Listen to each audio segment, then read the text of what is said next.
Hello ಮಕ್ಕಳೇ, welcome back to my channel. ಇವತ್ತಿನ ವಿಡಿಯೋದಲ್ಲಿ ನಾವು 4ನೇ ತರಗತಿಯ ಕನ್ನಡ ಪುಸ್ತಕವಾದ ಸವಿ ಕನ್ನಡ ಭಾಗ 2 ಈ ಪುಸ್ತಕದಲ್ಲಿನ ಪಾಠ 9 ಮಹಿಳಾ ದಿನಾಚರಣೆ. ಓಕೆ, ಈ ಪಾಠವನ್ನು ನಾವು ವಿಸ್ತಾರವಾಗಿ ಇವತ್ತು ನೋಡೋಣ ಮಕ್ಕಳೇ.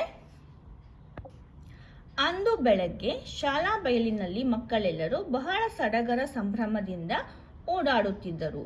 ಮುಖ್ಯ ಶಿಕ್ಷಕರು ಮಕ್ಕಳನ್ನ ಕುರಿತು, ಮಕ್ಕಳೇ ಎಲ್ಲರೂ ಬೇಗ ಇಲ್ಲಿ ಬನ್ನಿರಿ ಎಂದರು. ಮುಖ್ಯ ಶಿಕ್ಷಕರು, ಮಕ್ಕಳೇ ಈ ದಿನದ ವಿಶೇಷ ನಿಮಗೀಗಾಗಲೇ ತಿಳಿದಿದೆಯಲ್ಲವೇ?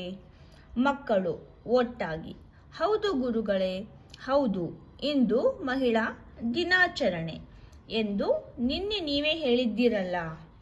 ಶಿಕ್ಷಕಿ, ಮಕ್ಕಳೇ ಇಂದು ಆಗಬೇಕಾದ ಕೆಲಸದ ಬಗ್ಗೆ ನಿನ್ನೆಯೇ ನಿಮಗೆ ತಿಳಿಸಿದ್ದೆ. ಅದರಂತೆ ನೀವೆಲ್ಲ ಕಾರ್ಯ ನಿರ್ವಹಿಸಿದ್ದೀರಿ ಅಲ್ಲವೇ? ಮಕ್ಕಳು, ಹೌದು ಮೇಡಮ್, ನೀವು ಹೇಳಿದಂತೆ ಶಾಲಾ ಆವರಣ ಸ್ವಚ್ಛ ಮಾಡಿದ್ದೇವೆ. ತಳಿರು ತೋರಣ ಕಟ್ಟಿ ರಾಷ್ಟ್ರಕ್ಕಾಗಿ ದುಡಿದ ಅನೇಕ ಮಹಿಳೆಯರ ಭಾವಚಿತ್ರಗಳಿಗೆ ಹೂಮಾಲೆ ಹಾಕಿ ಸಿಂಗರಿಸಿದ್ದೇವೆ. ಮುಖ್ಯ ಶಿಕ್ಷಕರು, ಹಾಗಾದರೆ ನಾವೆಲ್ಲ ಕಾರ್ಯಕ್ರಮ ನಡೆಯುವ ಸ್ಥಳಕ್ಕೆ ಹೋಗಿ ಅತಿಥಿಗಳನ್ನ ಸ್ವಾಗತಿಸೋಣ ಬನ್ನಿ. ಮಕ್ಕಳೆಲ್ಲರೂ ಕಾರ್ಯಕ್ರಮ ನಡೆಯುವ ಸ್ಥಳಕ್ಕೆ ಬಂದು ಆಸೀನರಾದರು. 5ನೇ ತರಗತಿ ವಿದ್ಯಾರ್ಥಿನಿ ಶೇಖರ್ ಕಾರ್ಯಕ್ರಮ ನಿರೂಪಣೆ ಮಾಡಿದನು.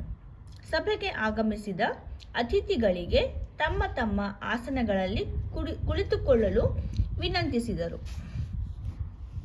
4ನೇ ತರಗತಿಯ ವಿದ್ಯಾರ್ಥಿನಿಯರಾದ ಕುಸುಮ ಮತ್ತು ಮೇರಿ ಪ್ರಾರ್ಥನೆ ಮಾಡಿದರು. ಕಾರ್ಯಕ್ರಮದಲ್ಲಿ ಭಾಗವಹಿಸಿದ ಎಲ್ಲ ಗಣ್ಯರನ್ನ ಸುಮತಿ ಸ್ವಾಗತಿಸಿದಳು. ಮುಖ್ಯ ಶಿಕ್ಷಕರು ಪ್ರಾಸ್ತಾವಿಕವಾಗಿ ಈ ದಿನದ ಮಹತ್ವವನ್ನ ಸಭೆಗೆ ತಿಳಿಸಿದರು. ಎಸ್ಡಿಎಂಸಿ ಅಧ್ಯಕ್ಷರಾದ ಶ್ರೀಮತಿ ಮಹಾಲಕ್ಷ್ಮಿಯವರು ಮಹಿಳಾ ದಿನಾಚರಣೆ ಕುರಿತು ಮಾತನಾಡಲು ಪ್ರಾರಂಭಿಸಿದರು.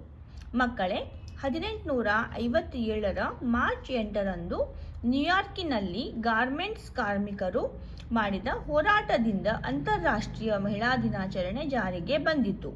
1975ರಲ್ಲಿ ಅಂತಾರಾಷ್ಟ್ರೀಯ ಮಹಿಳಾ ವರ್ಷಾಚರಣೆಯನ್ನು ಆರಂಭಿಸಲಾಯಿತು. 1975ರಿಂದ 85ರವರೆಗೆ ವಿಶ್ವಸಂಸ್ಥೆಯ ಕರೆಯಂತೆ ಮಹಿಳೆಯರ ವಿರುದ್ಧ ನಡೆಯುವ ಎಲ್ಲ ಬಗೆಯ ಅಸಮಾನತೆಗಳನ್ನು ತೊಡೆದುಹಾಕಲು ಮಹಿಳಾ ದಶಕದ ಆಚರಣೆಯನ್ನು ಘೋಷಿಸಲಾಯಿತು. ಇಂದು ಹೆಣ್ಣು ಮಕ್ಕಳಿಗೆ ವಿವಿಧ ಕ್ಷೇತ್ರಗಳಲ್ಲಿ ಹೆಚ್ಚು ಹೆಚ್ಚು ಅವಕಾಶಗಳನ್ನು ಕಲ್ಪಿಸಬೇಕಾಗಿದೆ. ಹೆಣ್ಣೊಂದು ಕಲಿತರೆ ಶಾಲೆಯೊಂದು ತೆರೆದಂತೆ ಎಂಬ ನಾಣ್ಣುಡಿ ಇದೆ. ಹೆಣ್ಣು ಆದರ್ಶ ಸಮಾಜದ ನಿರ್ಮಾಣಕ್ಕಾಗಿ ಹಗಲಿರುಳು ಶ್ರಮಿಸುತ್ತಿದ್ದಾಳೆ. ಮಕ್ಕಳ ಪಾಲನೆ ಪೋಷಣೆಯಿಂದ ಹಿಡಿದು ಅಂತಾರಾಷ್ಟ್ರೀಯ ಮಟ್ಟದವರೆಗೂ ಹಲವು ಸಾಧನೆಗಳನ್ನು ಮಾಡಿದ್ದಾಳೆ. ನಮ್ಮ ನಾಡಿನಲ್ಲಿ ಒನಕೆ ಓಬವ್ವ, ಕಿತ್ತೂರು ರಾಣಿ ಚೆನ್ನಮ್ಮ, ರಾಣಿ ಅಬ್ಬಕ್ಕ, ಬೆಳವಡಿ ಮಲ್ಲಮ್ಮ ಮುಂತಾದ ಅನೇಕ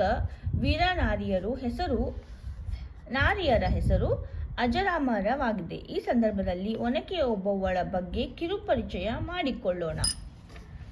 ಹಿಂದೆ ಚಿತ್ರದುರ್ಗವನ್ನು ಮದಕರಿ ನಾಯಕ ಪಾಳೆಗಾರರು ಆಳುತ್ತಿದ್ದರು. ಒಮ್ಮೆ ದುರ್ಗದ ಕೋಟೆಗೆ ಹೈದರಾಲಿ ಸೈನಿಕರು ಮುತ್ತಿಗೆ ಹಾಕಿದರು. ಹೈದರಾಲಿ ಸೈನಿಕರು ಕೊಳದ ಸಮೀಪ ಇದ್ದ ಕಳ್ಳಂಗಿಂಡಿಯ ಮೂಲಕ ಕೋಟೆಯನ್ನು ಪ್ರವೇಶಿಸಲು ಹೊಂಚು ಹಾಕಿದ್ದರು. ಆ ಕಳ್ಳಂಗಿಂಡಿಯ ಮೂಲಕ ಒಬ್ಬೊಬ್ಬರೇ ಕೋಟೆಯ ಒಳಗೆ ಹೋಗಲು ಸಿದ್ಧರಾದರು. ಓಬವ್ವ ಕೋಟೆಯ ಒಬ್ಬ ಕಾವಲುಗಾರನ ಹೆಂಡತಿ.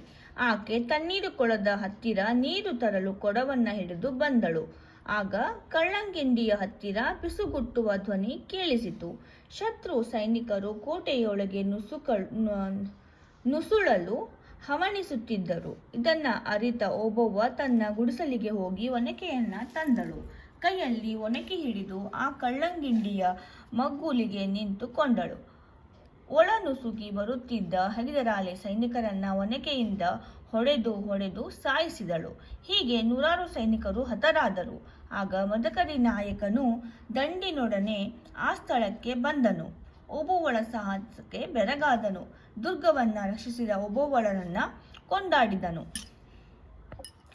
ಒನಕೆ ಓಬವ್ವಳನ್ನ ಕನ್ನಡ ನಾಡಿನ ಜನರು ಮರೆಯುವಂತಿಲ್ಲ. ಆಕೆಯ ಸಾಹಸದಿಂದ ಯುದ್ಧದಲ್ಲಿ ದುರ್ಗಕ್ಕೆ ಜಯ ಲಭಿಸಿತು. ಹೀಗೆ ಅನೇಕ ಮಹಿಳೆಯರು ತಮ್ಮ ಪ್ರಾಣದ ಹಂಗನ್ನ ತೊರೆದು ಸಾಧನೆಗೈದಿರುವವರು. ನಾವು ಸಹ ಇಂತಹ ಸಾಧಕ ಮಹಿಳೆಯರ ಆದರ್ಶಗಳನ್ನು ಪಾಲಿಸಿಕೊಂಡು ಆ ದೇಶದ ಉತ್ತಮ ಪ್ರಜೆಗಳಾಗಿ ಬಾಳೋಣ ಎಂದರು. ಮಕ್ಕಳೆಲ್ಲರೂ ಉತ್ಸಾಹದಿಂದ ಭಾಷಣವನ್ನು ಆಲಿಸುವುದರಲ್ಲಿ ಮೈ ಮರೆತಿದ್ದರು. ವಿದ್ಯಾರ್ಥಿನಿ ಫಾತಿಮಾಳು ಎಲ್ಲರನ್ನೂ ವಂದನೆಗಳನ್ನು ಸಲ್ಲಿಸಿದಳು. ಕಾರ್ಯಕ್ರಮ ರಾಷ್ಟ್ರಗೀತೆಯೊಂದಿಗೆ ಮುಕ್ತಾಯವಾಯಿತು. ಎಸ್ಡಿಎಂಸಿಯವರ ಸಹಕಾರದಿಂದ ಎಲ್ಲರಿಗೂ ಸಿಹಿ ಹಂಚಲಾಯಿತು. ಮಕ್ಕಳೇ, ಇದಾಗಿತ್ತು ಪಾಠ 9 ಮಹಿಳಾ ದಿನಾಚರಣೆಯ ಒಂದು ಪಾಠದ ಸಂಭಾಷಣೆ. ಮಕ್ಕಳೇ, ನೀವು ಈ ಪಾಠವನ್ನು ಸರಿಯಾಗಿ ಅರ್ಥ ಮಾಡ್ಕೊಳ್ಬೇಕಾಗತ್ತೆ. ಯಾಕಂದರೆ ನೀವು ಪಾಠವನ್ನು ಸರಿಯಾಗಿ ಅರ್ಥ ಮಾಡಿಕೊಂಡಾಗ ಮಾತ್ರ ನಿಮಗೆ ಪ್ರಶ್ನೋತ್ತರಗಳು ಸರಿಯಾಗಿ ನಿಮಗೆ ಸಾಲ್ವ್ ಮಾಡಲಿಕ್ಕೆ ಬರ್ತವೆ. ಓಕೆ ಮಕ್ಕಳೇ, ಈ ವಿಡಿಯೋನ ಮತ್ತೆ ನೋಡಿಬಿಟ್ಟು ನೀವು ಪಾಠವನ್ನು ಓದಲಿಕ್ಕೆ ಅಭ್ಯಾಸ ಮಾಡಿಕೊಳ್ಳಿ. ಮುಂದಿನ ವಿಡಿಯೋದಲ್ಲಿ ನಾನು ಈ ಪಾಠದ ನೋಟ್ಸ್ನ ನಿಮಗೆ ಶೇರ್ ಮಾಡ್ತೀನಿ ಮಕ್ಕಳೇ. ಅಂದರೆ ಈ ಪಾಠದ ಎಲ್ಲ ಪ್ರಶ್ನೋತ್ತರಗಳು ಹಾಗೂ ಭಾಷಾಭ್ಯಾಸಗಳನ್ನು ನಾನು ನಿಮಗೆ ವಿಡಿಯೋ ಮುಖಾಂತರ ನಿಮಗೆ ತಿಳಿಸ್ಕೊಡ್ತೀನಿ ಮಕ್ಕಳೇ. ಹಾಗಾದರೆ ಮುಂದಿನ ವಿಡಿಯೋದಲ್ಲಿ ನೋಡೋಣ ಮಹಿಳಾ ದಿನಾಚರಣೆ ಪಾಠದ ಪ್ರಶ್ನೋತ್ತರಗಳು. ಹಾಗಾದರೆ ಅಲ್ಲಿವರೆಗೂ ಮಕ್ಕಳೇ ಟೇಕ್ ಕೇರ್, ಬಾಯ್ ಬಾಯ್. ಹಾಗೆ ನೀವು ನಮ್ಮ ಚಾನಲನ್ನು ಇನ್ನೂ ಸಬ್ಸ್ಕ್ರೈಬ್ ಮಾಡ್ಕೊಳ್ಳದೆ ನೋಡ್ತಾ ಇದ್ದರೆ ಪ್ಲೀಸ್ ಸಬ್ಸ್ಕ್ರೈಬ್ ಮಾಡಿಕೊಳ್ಳಿ. ಯಾಕಂದರೆ ನಮ್ಮ ಚಾನಲ್ನಲ್ಲಿ 1ನೇ ತರಗತಿಯಿಂದ 10ನೇ ತರಗತಿಯವರೆಗಿನ ಎಲ್ಲ ಕನ್ನಡ ನೋಟ್ಸ್ಗಳು ಹಾಗೂ ಇತರ ವ್ಯಾಕರಣ ವಿಡಿಯೋಸ್ಗಳು ನಮ್ಮ ಚಾನಲಲ್ಲಿ ಲಭ್ಯ ಇರುತ್ತೆ ಮಕ್ಕಳೇ. ಹಾಗಾಗಿಬಿಟ್ಟು ಚಾನಲನ್ನು ಸಬ್ಸ್ಕ್ರೈಬ್ ಮಾಡ್ಕೊಳ್ಳೋದನ್ನು ಮರಿಬೇಡಿ. Thanks for watching.